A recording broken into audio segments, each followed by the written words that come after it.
हो, मायबाप आपलं शिकवाय पैसे देते टाकी नाही, ही तर काय अभ्यास करते नाही, ध्यान देत नाहीत. आणि पुन्हा काय म्हणते माहितीये का, आमचे गुरुजीच आम्हाला काय देत नव्हते.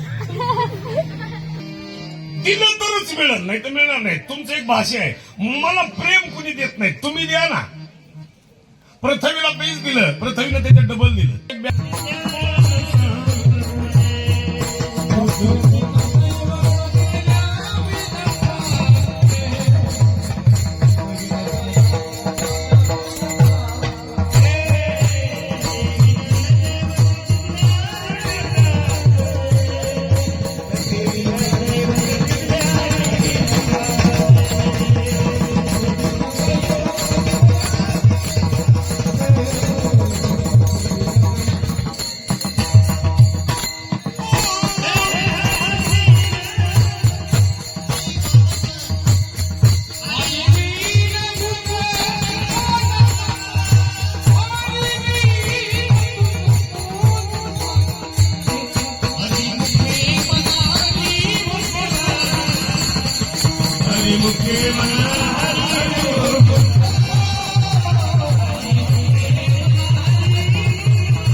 तेव्हा हीच सांगितलं गुजविने ही तर ज्ञानदेव सांगित कृष्णांताची मात. आणि म्हणून माता पित्यांना विनंती करतो, जन्मदत्तांचा काय आज तरी योग्य आज कुठलंच काही बोलायचं नाही असा नियम असतो. चरित्रावे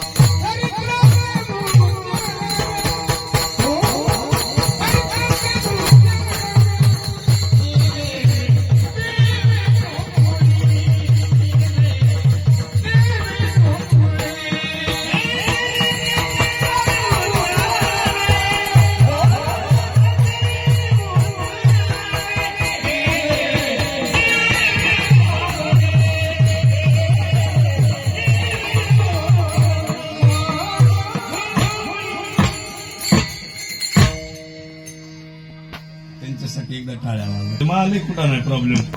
हो, लई कठीण काम आहे. मी सकाळी बारशीला थांबलो होतो, त्या बाईनं मा बघितलं अवतार सगळा आणि ते सुपातच जेवारी लई मिळाली. माय काय करायचं जेवारीचं, कुठं वाढू म्हणली.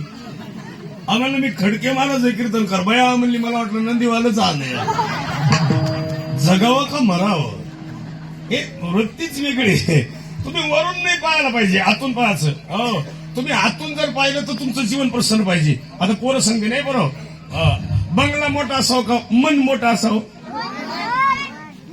हुशार आहेत काची बरोबर, गणसरगावचे दिसते. मन मोठं पाहिजे. दान करायला काय मोठं पाहिजे, मन मोठं पाहिजे. आता साहेबांची आजच पंगत आहे तुमची.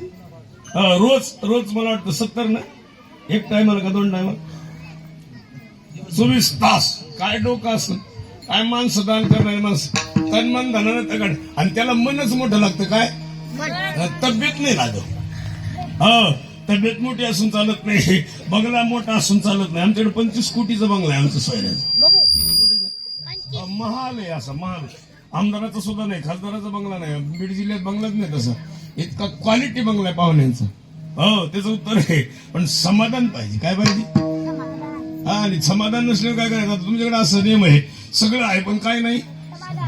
हा, आणि ती कुठं बाजारात मिळतं का रेणापूरच्या, आणि ते बाजारात मिळत नाही, ती विकत नाही मिळत महाराज. त्याला समाधान मिळवायचा. रामाची नीती गोड होते, वेगळंच अस्तित्व. तसं कृष्णाचं चरित्र पण वेगळं आहे. तसं आपलं पण जीवन पाहिजे. मी कृत झालं पाहिजे. आता आपल्याला काय होतं, 5 सप्त्यापुरतं धार्मिक, सप्ताह संपलं की झालं. त्याला काय उपयोग आहे. ऍक्च्युली नुसतं पंढरपुरात जाऊन नाही, आल्यावर सुद्धाच पाहिजे. नाहीतर दर महिन्याला पंढरपूरला जातात काही लोक. आलं की बांगपुरी तर भावाचा मार्गार का आला का कोरला बाण. काही बाया सुद्धा पंढरपूरला दर महिन्याला जातात आणि खालचे दगड वर टाकी ती बघ. काल पेट व्हायला निघाली का तू? हे आता पोरं खोटं बोलायचं नाही. पोरं बेटे बेटे सावधान, पटापट बोलायचं. आपल्या शेतात हरभऱ्याचे डाळे आणि शेजारच्या शेतात हरभऱ्याचे डाळे. जास्तीत जास्त आपण कुणाचे उपटितो? शेजारचे.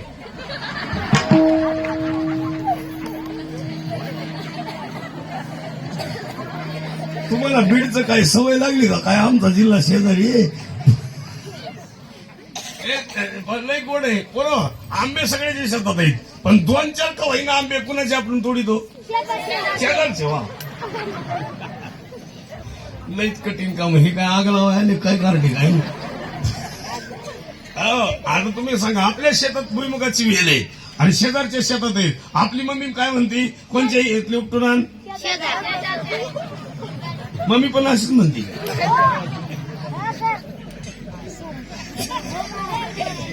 त्याला ती शाळेतलं ध्यान आलं रे. थोडा ट्रबल वाढवा, खास काम आहे. एक कार्ट्या अशा आगाव आहे, तुम्ही गावाची घालू नका बरं का, नीट बोला. मी असं पुन्हा आणि मी नॅचरल कमर विचारलं माहिती का, लोकांची वृत्ती बदलली पाहिजे. मस्त याच्यासाठी बोलायचं. तुम्ही निदान, मी आता माझ्याकडे हरभरा पेरायला लावला आता.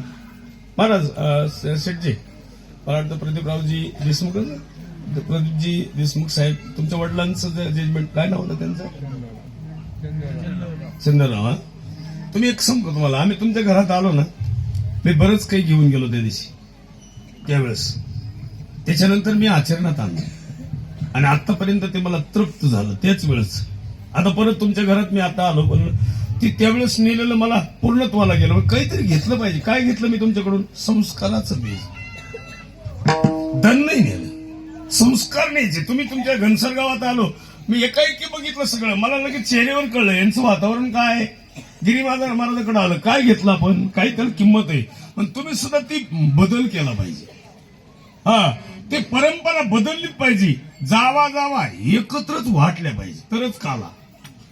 एकत्र वाटणं वेगळं, लग्नापुरतं येणं वेगळं, आणि रोज एकमेकाची संवाद आणि प्रेम, ह्याला तर गोकुळ म्हणावं. आणि गवळणी जे होत्या का नाही, किती प्रसन्न होत्या. ते मथुरेला चालल्या तरी एकसंग जायच्या, कुठल्याही संकटावर मात करायच्या. कुणी सुद्धा सोबत नेत नव्हत्या, सगळ्या एकत्र जायच्या. पण जाताना निश्चय वेगळा होता. तीच मथुरेमध्ये नव्हतं. श्रीमंती अमाप, राजवाडे, एकही महिला बाहेर निघत नाही.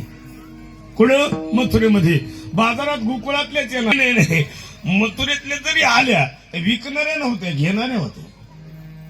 पण मथुरेमध्ये गोकुळातला माल विकणारे लोक होते. मग गोकुळ ही प्रसन्नता आहे. म्हणून देवकीनं तपश्चर्या केलेलं फळ काय माहितीये का? देवकीचा निश्चय महत्वाचा आहे. देवकी त्याच राजवाड्यात राहायची, पण कंसाची बहीण असताना सुद्धा वृत्ती वेगळी होती, हे महत्वाचं.